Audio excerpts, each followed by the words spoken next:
Hi everyone, welcome back to our channel. Today we're going to learn how to read minds step by step. While we can't literally read minds like in the movies, we can understand and anticipate what others are thinking through observation and empathy. Let's get started. Step 1. Observe body language. Our bodies often give away what we're thinking. For example, crossed arms can indicate defensiveness or discomfort, while leaning in might show interest. Let's look at some examples. Notice how crossed arms might indicate that someone is feeling defensive or closed off. On the other hand, leaning in can show they're interested and engaged. Fidgeting can signal nervousness, while open palms often indicate honesty and openness. Step 2. Pay attention to facial expressions. Our faces are incredibly expressive and can reveal a lot about our thoughts and feelings.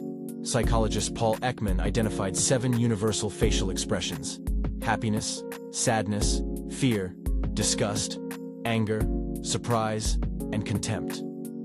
Recognizing these can help you gauge someone's emotional state. Here are some examples. A genuine smile, often called a Duchenne smile, involves the eyes crinkling. Raised eyebrows can indicate surprise or interest, while a furrowed brow might show confusion or concern. Step 3. Listen actively. Sometimes, the best way to understand someone's mind is simply to listen. Active listening involves giving your full attention, nodding, and providing feedback. This encourages the other person to open up and share more. Notice how I'm nodding and maintaining eye contact, showing that I'm engaged. Asking open-ended questions like, "How did that make you feel?" can also encourage deeper conversation. Step 4. Use empathy. Try to put yourself in the other person's shoes and see the situation from their perspective. This can help you understand their thoughts and emotions more clearly. Empathy is about understanding and sharing the feelings of another.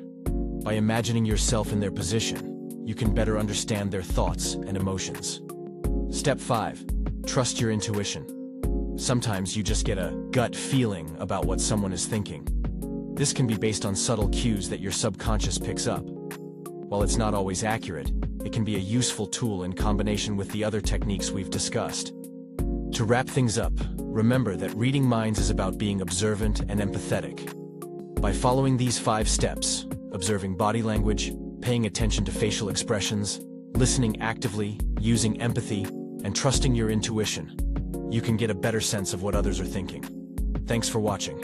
If you enjoyed this video, please like, subscribe, and hit the bell icon for more interesting content. See you next time.